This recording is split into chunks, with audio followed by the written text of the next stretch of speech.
नमस्कार, वंदे मातरम। मैं हूं श्यामगिरी। आप देख रहे हैं हमारा चैनल मुद्दा भारत का। मुद्दा भारत का यानी मुद्दा है महाराष्ट्र चुनाव का। या इस समय चुनाव का अंतिम चरण चल रहा है। चुनाव प्रचार का ने आज आखिरी दिन है। कल 3 बजे से जो है आचार संहिता शुरू हो जाएगी, जिसमें कि कोई भी प्रचार नहीं कर पाएगा। और 20 नवंबर को चुनाव है। 23 नवंबर को जो प्रतीक्षा का विषय है वो सामने आ जाएगा। हालांकि जो एग्जिट पोल है वो 20 तारीख को शाम को 6 बजे से आ जाएगा, लेकिन अब एग्जिट पोल का भरोसा नहीं रह गया है। एग्जिट पोल कुछ कहती है और रिजल्ट कुछ आती है, क्योंकि लोकसभा का अनुभव लोगों ने देखा। उसके बाद हरियाणा और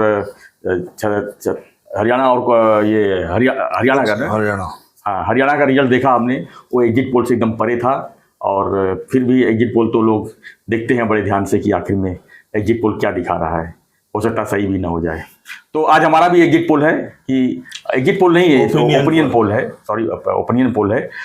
ओपिनियन पोल में कौन जीत रहा है, कौन हार रहा है, ये भी चर्चा का विषय है। इसी पे हम चर्चा करेंगे। हमारे साथ में है दयानंद देने जी, जो इस ओपिनियन पोल के लिए मास्टर माने जाते हैं। हालांकि लोकसभा में थोड़ी सी चूक हुई थी, लेकिन वो सबके साथ हुई थी, तो हमारे साथ भी तो होना ही था। खैर, जो भी है, आज ओपिनियन पोल जान लेते हैं कि महाराष्ट्र का चुनाव क्या कहता है, कौन किसके पाले में जो है कुर्सी जाती हुई किसके पाले में दिख रही है। ये हमारा आज का विषय है। सर, स्वागत है एक बार फिर से आपका हमारे चैनल में। हमारे दर्शक काफ़ी प्रतीक्षा कर रहे हैं कि आप जो है कुछ ओपिनियन पोल लेके आएंगे लोगों के बीच में, क्योंकि 20 तारीख को चुनाव होना है और 23 तारीख को रिजल्ट आना है। तो क्या है आपके पास मटेरियल, ये बताइए थोड़ा सा। श्याम जी, ये चुनाव जो है विधानसभा का एक विलक्षण चुनाव है। विलक्षण चुनाव तो कह सकते हैं, बिल्कुल। और हर महीने में, हर 15 दिन में, हर हफ्ते में, हर रोज जी, मतलब हर लम्हा जी। अभी हम बैठे हैं यहाँ पर, कल कुछ भी हो सकता है। परिस्थिति बदलती जा रही है जी। 6 पार्टियां 2 आघाड़ियों में बटी हुई है और 6 जी जान से प्रयास कर रही है कि महाराष्ट्र की सत्ता हमें मिलेगा। बिल्कुल बिल्कुल। 6 पार्टियां और 6 मुख्यमंत्री भी बोल सकते हैं। 6 पार्टी हर पार्टी के नेता चाहते हैं कि उनका मुख्यमंत्री बने। सही बात है। तो हाँ, हमने भी 3 बार सर्वेस किए हैं। जुलाई एंड में, अगस्त के मिड में और अभी एंड में, अभी अक्टूबर में।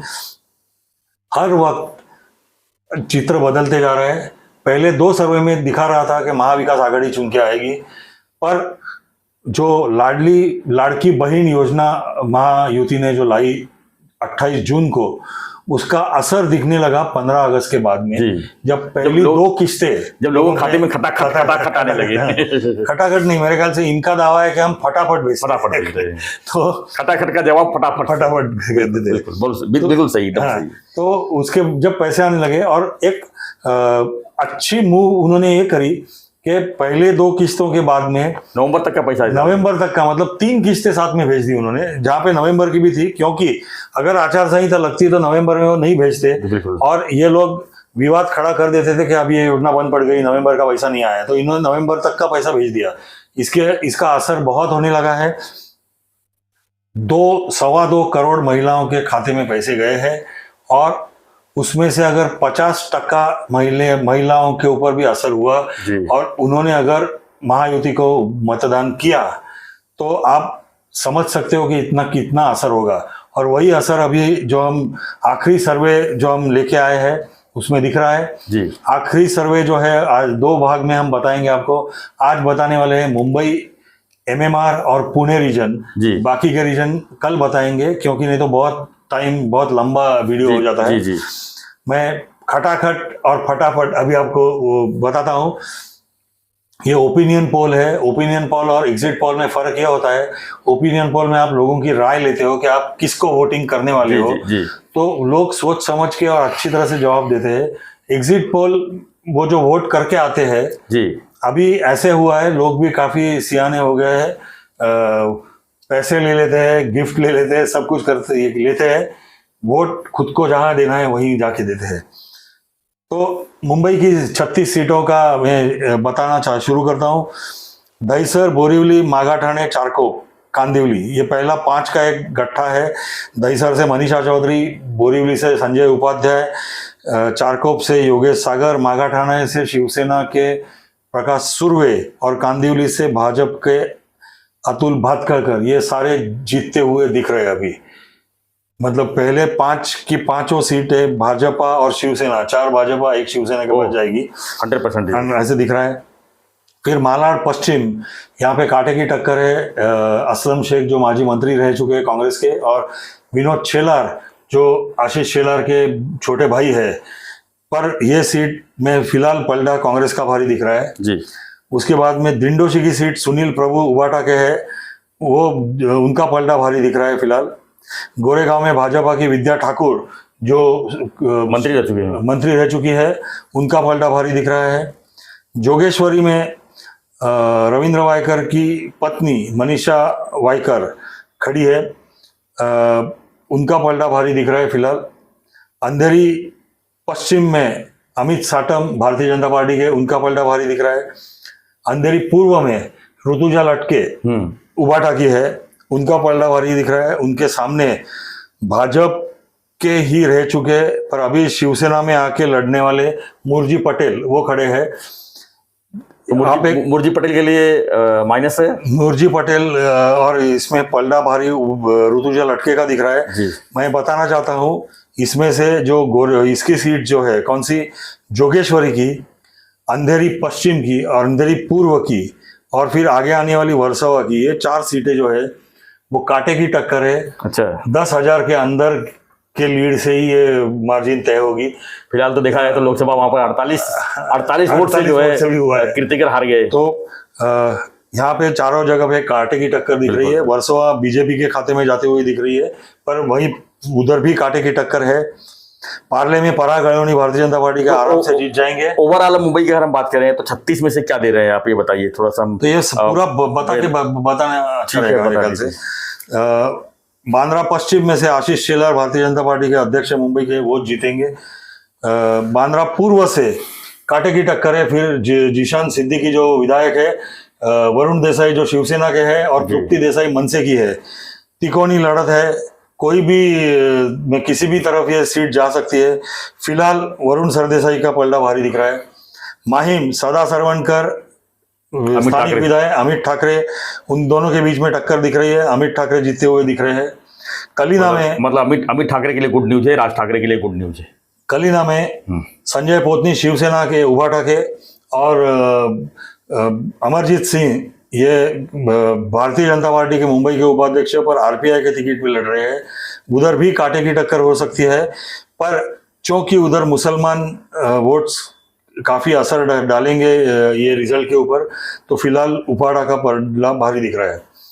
फिर वर्ली में कांटे की टक्कर आदित्य ठाकरे, मिलिंद देवरा और संदीप देशपांडे मनसे के, तीनों के बीच में जबरदस्त घमासान चालू है। फिलहाल आदित्य का पलड़ा भारी दिख रहा है, पर कुछ भी हो सकता है इस सीट पे। यानी आदित्य ठाकरे के लिए 50-50, आदित्य ठाकरे के लिए 50-50 है। शिवडी में मनसे के बाला नंदगांवकर जीतते हुए दिख रहे हैं। अरे मनसे का 2-3 टिकट है, 2-3 सीट लग रही है उनकी, 2-3 सीट। मलाबार हिल से भारतीय जनता पार्टी के मंगल प्रभात लोढ़ा जीत जाएंगे। मुंबा देवी से कांग्रेस के अमीन पटेल जीत रहे हैं ऐसे दिख रहा है। चाइना एनसी नहीं जीतेगी। कुलाबा से राहुल नार्वेकर जीते हुए दिख रहे हैं। एक अचरज की न्यूज जो इस सर्वे में उभर के आई है, भायखला से यामिनी यादव जीतती हुई दिखाई। अरे मतलब हाँ, तो यामिनी यादव लोकसभा में हार गई थी, और पीछे उनका सीटिंग है, वो पीछे थी लोकसभा में भायखला से। पर अभी के सर्वे में वो जीतती हुई, लाडली बहना का फायदा हो सकता है। वडाला से Kalidas Kolambkar, grand old man, Mumbai politics के 9वीं बार जीत जाएंगे भारतीय जनता पार्टी का, 9th टाइम। अभी तो उनको एमपी हो जाना चाहिए, मंत्री बन जाना चाहिए। सही बात है। धारावी से वर्षा गायकवाड़ की बहन, लाड़की बहन, कांग्रेस के लिए जीतेगी ये सीट ऐसे दिख रहा है। उनको तो लक्ष्मी योजना है उनके लिए, महालक्ष्मी योजना, उनको खाते में 3,000 मिलना चाहिए। 3,000। फिर सायन कोलीवाड़ा से तामिल सेल्वन, जो एक्चुअली डेंजर जोन में पहले अपन ने एक बार बताए थे, पर वो जीतते हुए नजर आ रहे, क्योंकि रवि राजा जो कांग्रेस के थे, महापालिका में काफी सीनियर नेता है, महापालिका में कांग्रेस के गठ नेता रह चुके हैं, उन्होंने भारतीय जनता पार्टी ज्वाइन करके तामिल सेल्वन को अपना सपोर्ट दिया हुआ है, तो वो तामिल सेल्वन जीते हुए दिख रहे हैं। कुर्ला से शिवसेना जीत रही है, मंगेश कुदालकर। चांदिवली से कांग्रेस के नईम खान, चेंबूर से नसीम खान चेंबूर से मतलब इस बार फातर फेगर, लांडेल पिछली बार 400-450 दिलीप लांडे 400-450 वोट से जीत के आए थे। हाँ, इस बार नहीं जीतेंगे। चेंबूर से प्रकाश फातरफेकर, अणुशक्ति नगर से सना मलिक, यानी नवाब मलिक की बेटी ये सारे जीत रहे हैं ऐसे दिख रहा है अभी। घाटकोपर पूर्व से पराग शाह, उनकी मार्जिन कितनी रहेगी वो देखना में सबका इंटरेस्ट है। घाटकोपर पश्चिम में एक अपसेट दिख रहा है, राम कदम हार रहे ऐसे दिख रहा है। और राम कदम तो लाडली बहना छोड़ दीजिए, उससे पहले उनकी कितनी लाडली बहनें थी जो कि बहुत काम किया है उन्होंने। हाँ, पर वो अभी सर्वे जो अपना दिखा रहा है उधर संजय भालेराव जो उबाटा के है वो जीत रहे हैं ऐसे फिलहाल दिख रहा है। मतलब राम कदम के लिए बुरी खबर है। विक्रोली से 2 दिन है राम कदम के लिए, जो सेटिंग करना है कर लीजिए। विक्रोली से सुनील राउत, संजय राउत के छोटे भाई, वो जीत रहे हैं। भांडुप से रमेश कोरगांवकर जीत रहे हैं। मानखुर्द में कांटे की टक्कर है नवाब मलिक और अबू आजमी के बीच में, पर अबू आजमी जीत रहे हैं ऐसे दिख रहा है फिलहाल। और मुलुंड में भारतीय जनता पार्टी का गढ़ है, मीर कोटेचा जीतने ही है, उनका भी मार्जिन कितना होगा इसके ऊपर सबकी नजर टिकी हुई है। 36 का बता दीजिए पहले आप। अभी ये 36 में 20 सीटें जी ये महायुति जीत रही है ऐसे दिख रहा है जी। मन से 2 सीटें जीत रही है ऐसे दिख रहा है। समाजवादी पार्टी 1 सीट और अजित दादा 1 सीट, और बाकी की सारी सीटें महाविकास आघाड़ी की। ओके, यानी 12 सीटें जो है महाविकास आघाड़ी की।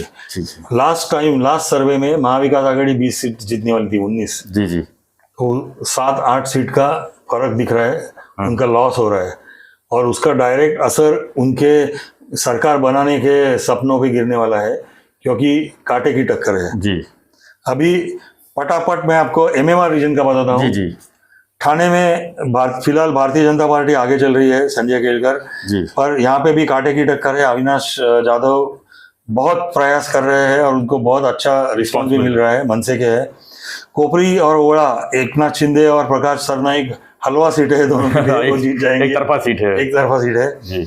कड़वा मुमरा में जितेंद्र आवाड़ और नजीब मुल्ला कड़ा मुकाबला हो रहा है ऐसे लग रहा है। यानी 3 बार जो लगातार आसानी से जीते थे जितेंद्र आवाड़, इस बार थोड़ा फाइट करना पड़ेगा, उधर फाइट करना पड़ेगा। पर फिर भी अपना सर्वे दिखा रहा है कि जितेंद्र आवाड़ कम से कम 50,000 के मार्जिन से जीत सकते हैं यहाँ से। डोंबिवली से भारतीय जनता पार्टी के लिए रविंद्र चौहान, कल्याण से भारतीय जनता पार्टी के लिए सुलभा गायकवाड़, वो गणपतराव गायकवाड़ की बीवी है, वो जीतते हुए दिख रहे हैं। कल्याण पश्चिम से विश्वनाथ भोईर शिवसेना के, वो जीतते हुए दिख रहे हैं। उल्लासनगर में अपसेट दिख रहा है, कुमार अहिलानी भारतीय जनता पार्टी के जीते थे, इस बार अभी लग रहा है ओमी कलानी शरद पवार बेटा शरद पवार कांग्रेस के, वो जीतते हुए दिख रहे हैं तुतारी। मुरबाड़ में किशन कथोरे, उनकी भी मार्जिन कितनी होगी उसके ऊपर ही सबकी नजर है, 100% जीतेंगे। अंबरनाथ में शिवसेना के बालाजी किनीकर, शाहपुर में कांटे की टक्कर है 2 राष्ट्रवादी के, इसमें कौन जीतेगा कहना मुश्किल है। राष्ट्रवादी शरद पवार और राष्ट्रवादी अजित दादा, तुतारी और घड़ी के बीच में। आइरोली और बेलापुर भारतीय जनता पार्टी जीतती हुई दिख रही है, गणेश नाइक जीत जाएंगे। बेलापुर में तिकोना संघर्ष है, मंदा मात्रे, संदीप नाइक और विजय नाहटा जी। और विजय नाहटा जो वोट खा रहे हैं वो संदीप नाइक का नुकसान करते हुए दिख रहा है, तो इसकी वजह से मंदा मात्रे जीतती हुई नजर आ रही है। भिवंडी की 3 सीटें है, उसमें से 2 में कांग्रेस जीत सकती है, 1 में सपा जीत सकती है, रईस खान। वसई बेल्ट में जो 2 सीटें हैं वो दोनों सीटें बहुजन विकास आघाड़ी ठाकुर फैमिली, वो हितेन ठाकुर, क्षितिज ठाकुर, वो जीतेंगे। पालघर में शिवसेना, ढानू में कम्युनिस्ट पार्टी, और पनवेल और उरण में भारतीय जनता पार्टी।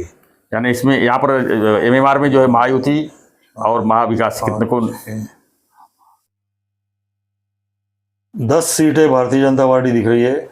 शिवसेना 1 2 3 4 5 सीटें शिवसेना जीती हुई दिख रही है, यानी 15 सीट ये महायुति जीत रही है। और महाविकास आघाड़ी नहीं, उसमें बहुत है, लाइक कम्युनिस्ट पार्टी 1 है, बविया 2, मतलब 3 हो गए। समाजवादी पार्टी अपक्ष में चले जाएंगे, 4 हो जाएंगे, अपक्ष इसमें ज्यादा आ जाएंगे। हाँ, अपक्ष है तो वो 4 निकाल डालो, तो एनसीपी के 1 2 3 महाविकास आघाड़ी को सीट मिलती हुई दिख रही है।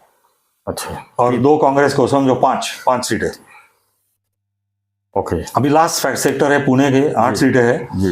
उसमें PCMC, Pimpri Chinchwad municipal corporation जो है, पिंपरी में तुतारी बजेगी ऐसे दिख रहा है। भोसरी और चिंचवड में भारतीय जनता पार्टी जीती हुई दिख रही है। पुणे के कोथरूड में चंद्रकांत दादा फिर से जीत जाएंगे। पर्वती में माधुरीताई मिसाळ फिर से जीत जाएंगी बीजेपी की। खड़गवासला भी बीजेपी जीत रही है। पुणे कैंप एरिया में कांग्रेस जीतती हुई दिख रही है अभी, वो एक अपसेट होगा भारतीय जनता पार्टी के लिए। शिवाजी नगर में जो विधायक है सिद्धार्थ शिरोळे वो जीते हुए दिख रहे हैं। हड़पसर में अजित दादा की एनसीपी और वडगांव शेरी में शरद पवार की एनसीपी जीतती हुई दिख रही है। ये पूना की सीट है। 8 में से 5 सीट पे भारतीय जनता पार्टी आएगी, 3 सीटें बाहर जाएगी ऐसे दिख रहा है। अभी एक महत्व की राइडर में कंडीशंस अप्लाई जिसे कहते हैं वैसे मैं बता रहा हूँ। राज्य भर दूसरे हिस्से में बाकी के इस जिलों का हम बताएंगे, पर राज्य भर अगर देखें तो 35 से 40 सीटें 5000 वोट के अंदर की मार्जिन से जीतने की उम्मीद है, दिख रहे हैं ऐसे। तो ये सीटें कहीं पे भी जा सकती है। तो इसके लिए मैं भाषा जब इस्तेमाल कर रहा हूँ तो जीत सकते हैं ऐसे बोल रहा हूँ, जीतने वाले हैं ऐसे फिलहाल नहीं बोल रहा हूँ, क्योंकि ये 35 सीटें पूरे राज्य भर फैली हुई है। हाँ, तो उन 35 सीट तो हम अगर आज मोटी मोटा हिसाब करें 288 सीटों का, तो उसमें अगर महायुति और महाविकास आघाड़ी को जो है किस तरह दे सकते हैं आप? मैं अभी कहूँगा कि 145 ये मैजिक फिगर है सरकार बनाने के लिए, तो वो महायुति हासिल कर लेगी। यानी महायुति जो है सरकार बनाते हुए दिख रही है। 150 सीटें आराम से हासिल कर लेगी, ऐसा आपका कहना है? मैं 145 सीटें हासिल कर रही है ऐसे कहूँगा। आगे जितनी भी होगी मतलब 145 पक्का मिलेगी। मतलब महायुति का सरकार बनना तय है, ये आपके सर्वे में दिखाई दे रहा है मोटी मोटा कहें तो ठीक है। आपने मुंबई और एमएमआर और पूना का जो है डिटेल में आपने हमको बता दिया कि सीट वाइज सीट कौन जीत सकता है। उसके आगे के जो है जो सीटों का जो आकलन है, जो संकलन है, वो हम जो है अगले वीडियो में बनाएंगे। तब तक जो है थोड़ा सा इंतजार करना पड़ेगा। लेकिन मोटी मोटा बता दिए हैं नैने साहब ने कि महायुति जो है सरकार बनाती हुई दिख रही है, और उसमें सबसे बड़ा कारण है लाडली बहना योजना, और जो भी मुफ्त में जो बिजली देने का संकल्प है सोलर सिस्टम के माध्यम से, और किसानों के कर्ज माफी का भी मुद्दा है। ये सब चीज़ों को लेकर जो है भारतीय जनता पार्टी पहले से ही प्रचार कर चुकी है, और डबल इंजन सरकार का असर जो है ये वोट पर पड़ता ही है, क्योंकि केंद्र में जो सरकार है उसका अगर राज्य में सरकार उसका उल्टा आती है तो राज्य के विकास पे असर पड़ता है। तो फ्रेंड्स, आपको अब आपका काम है, आपको जो है वोट करना है। जो भी हमारा वीडियो देख रहे हैं उनको मैं आग्रह करूंगा कि लोकतंत्र बचाने के लिए, लोकतंत्र को सजाए रखने के लिए हमारा जो कर्तव्य है कि वोट देना जो है कंपलसरी मान के चलिए। और मैं तो कहूँगा कि आने वाले दिन में जो है सरकार इसके ऊपर भी कुछ कदम उठाए, और इस जो चुनाव प्रक्रिया है, जो वोट देने का सिस्टम है, उसको थोड़ा सा और आसान अगर कर सकते हैं, क्योंकि डिजिटल माध्यम से भी हो सकता है, OTP के थ्रू सब लोग चर्चा करते हैं इसके ऊपर कि अगर हम बूथ पर न जाके अगर घर से मोबाइल के थ्रू, OTP के थ्रू वोट की प्रक्रिया अगर हो तो शायद वोट परसेंटेज बढ़ सकता है। लेकिन इसमें भी कुछ धांधली हो सकती है, हो सकता सरकार इसके ऊपर नहीं सोच पा रही है इसके लिए। लेकिन जो सिस्टम है उस सिस्टम के आधार पर भी अगर हम जाकर वोट अपना मतदान करते हैं तो ये लोकतंत्र के लिए हमारे लिए जो है काफ़ी अच्छा होगा, क्योंकि 50% वोट पड़ते हैं और एक कम्युनिटी के लोग 100% वोट कर देते हैं, दूसरे कम्युनिटी के लोग छुट्टी भी चले जाते हैं, तो इसको हम लोकतंत्र का जीत नहीं कह सकते हैं। इसलिए एक तरह से ये जो है गलत लोगों में मैसेज जाता है। यानी 100% वोटिंग के बजाय जो है 50% के अंदर ही हम रह जाते हैं, ये कहीं ना कहीं लोकतंत्र के लिए घातक भी है। इसके लिए नैने साहब आपसे भी कुछ आपके अंदर भी कुछ चल रहा होगा, बताइए कि वोट करने के लिए क्या करना चाहिए। मैं लोगों को इतना ही कहूँगा, आपको अगर आपके पसंद की सरकार लानी है तो खुद और खुद के साथ में अपना परिवार और उसके साथ में अपने पड़ोसी और दोस्त सबको लेके वोटिंग को जाना है। अभी से फोन पे कहना शुरू कर दीजिए कि वोट दे के ही हम कहीं जाएंगे। बिल्कुल, कहीं जाना है तो वोट दे के ही जाएंगे, ऐसा कह के तब जो है आगे बढ़िए। और फिर 23 तारीख का इंतजार कीजिए कि हमने किसको वोट दिया था और वो जीता कि हारा। तब हम आपको खुशी होगी कि मैंने जिसको वोट दिया था वो जीता है, और हम जो है उससे हक से जो है कहेंगे कि हमारा काम करके दो। ऐसे हम कैसे कह सकते हैं, आप वोट दिए नहीं और कहेंगे कि सरकार काम नहीं करती है, वो जो है चोर चुन के आ गया, डाकू चुन के आ गया, तो इसके जिम्मेदार तो हम ही हैं, चुन के तो हम ही देते हैं। लोकतंत्र आखिर बना किस लिए है? लोकतंत्र इसलिए बना है कि हर किसी को जो है इसकी मतलब आज़ादी मिले, चुनने का लोगों को अधिकार मिले। तो लग जाइए इस काम पर। अगर आपका नाम अभी से शुरू देख लीजिए आपका नाम इसमें सिस्टम में है कि नहीं, क्योंकि अब तो आप बहुत आसान हो गया है। आपका नाम डालेंगे, सरनेम डालेंगे, फादर नाम डालेंगे, ऑटोमेटिक जो है आपका नाम सामने आ जाएगा कि आपका बूथ नंबर क्या है, आपको कहाँ जाना है, कहाँ वोट करना है। तो फ्रेंड्स, बस आज के लिए इतना ही। बने रहिए हमारे साथ, देखते रहिए हमारा चैनल मुद्दा भारत का। हाँ, एक रिक्वेस्ट है, चैनल को सब्सक्राइब अगर आपने नहीं किया है, लिंक के थ्रू देख रहे हैं तो चैनल को सब्सक्राइब कर लीजिए, क्योंकि आगे भी जो है विधानसभा जुड़ी हुई जो भी खबरें हैं, सरकार आने के बाद, सरकार बनने के बाद, सरकार किस तरह बन रही है, सारी खबरें जो है हम सिर्फ इस माध्यम से आपको मुद्दा भारत में देखने को मिल सकता है। तो चैनल सब्सक्राइब कीजिए। धन्यवाद सर, धन्यवाद। जय हिंद, जय महाराष्ट्र, जय श्री राम।